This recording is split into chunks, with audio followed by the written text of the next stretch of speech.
donas de casa. Tem uma história linda, Dona Canô. Mãe de Caetano Veloso e Betânia. Eu quero que você escreva dona de casa, mãe de 8 filhos.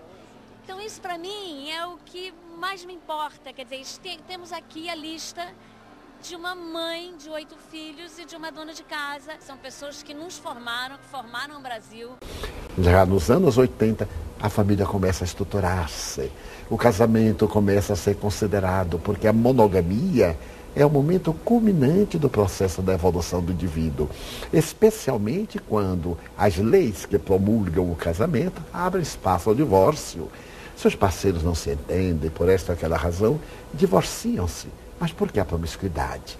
Por que esse jogo de prazeres, de sensações, como se o sexo fosse o nosso Deus? Então a família ideal é aquela da qual os cônjuges, os parceiros se respeitam. Tem tarefas definidas, responsabilidades. Não é só a mulher que lava pratos, como se isso fosse uma indignidade. A mulher também é fornecedora de recursos. Ela assume, às vezes, o aluguel, às vezes assume a educação dos filhos e, por isso, trabalha. Há uma dignidade muito grande nisso, mas há um respeito recíproco entre os parceiros e há um grande amor aos filhos. É neste momento que surge a grande interrogação. Até onde a mulher deve sair do lar para ganhar dinheiro e também para apresentar os seus valores? Se ela pretende ter uma prole, há de reservar um tempo para a convivência com seus filhos, porque nada substitui o amor materno. Por mais hábeis e técnicos que sejam os funcionários remunerados, eles são funcionários remunerados. O amor é esse sentimento profundo que exige convivência. Então, na família ideal, na família da visão espírita, nós vamos encontrar ambos os cônjuges com responsabilidade, que diariamente convivem, conversam, dialogam com seus filhos, que reservam um dia na semana para o estudo do Evangelho no lar. Meia hora por semana, será pedir muito, quando então vão estudar os problemas, os conflitos, e os filhos se abrem aos pais. Os pais também lhes pedem desculpas por determinadas atitudes, por certos comportamentos. Então será a família espírita do futuro que neste momento vai adquirindo a sua legitimidade, porque estamos voltando para casa, para as origens do bem. Divaldo, então você nos diz que de um extremo onde havia o patriarcalismo, depois um excesso de liberalismo, então a lei de pêndulo se fazendo presente, de um polo ao outro, e agora você através... Vai para o ponto ideal. Isso, né? O ponto ideal. Eu me recordo de uma frase de Anatole France. É uma frase um tanto pessimista. Ele disse o seguinte, que no começo o paganismo era uma grande doutrina, mas de repente surgiu o cristianismo. E o cristianismo viu o paganismo como se fosse um câncaro, linguagem sua da época. E colocou tanto mercúrio cromo no câncaro, que a humanidade hoje sofreu o efeito da terapia, porque fez que o câncaro se tornasse ulcerado. Então antes a família era muito castrada, castradora e logo liberal. Pais para um lado, filhos para o outro. Nem tanto ao mar, nem tanto à terra. A progênie é uma responsabilidade que os adultos assumimos, sexo com responsabilidade, para podermos ensejar o equilíbrio, porque nós vamos avançar no futuro nos pés dos nossos filhos. E é necessário que, se trabalhamos para dar-lhes a felicidade, graças ao conforto, à comodidade econômica, a um bom relacionamento social, por que não pensar em nossos filhos como seres imortais, espíritos que somos e que nos são emprestados por Deus temporariamente? Daí muitas vezes pessoas angustiadas vêm assim, perdi meu filho. Me veio outro pensamento vendo esse trecho do vídeo para colocar aqui, que o seu filho, o que acontece muito, acontece com bastante frequência, às vezes você voltar filho do seu filho, né? Eu tenho um vídeo aí, exemplo, que o pai voltou filho da filha. E ele até disse para a filha, por que você está me batendo? Na vida passada, eu quando era seu pai não te batia.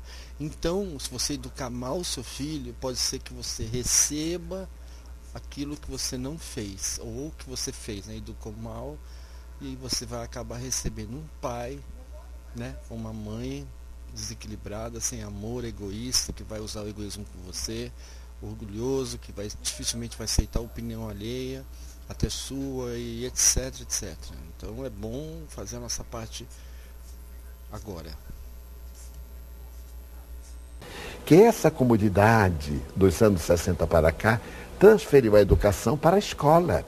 A escola é o reduto educacional de instrução. A educação na escola é o exemplo dos educadores, porque a educação é no lar. O lar é a primeira escola da criatura humana.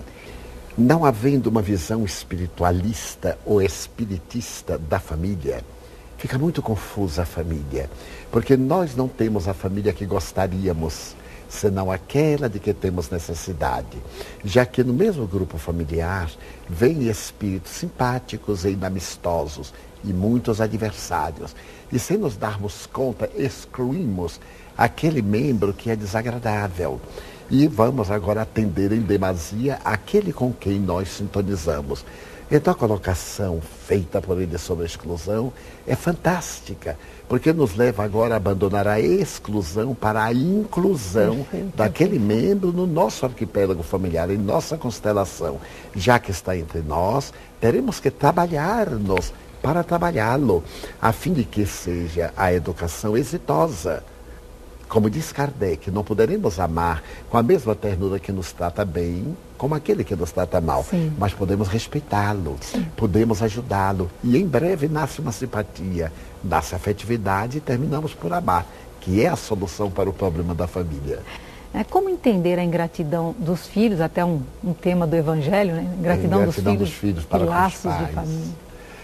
Allan Kardec fez uma abordagem relativamente igual.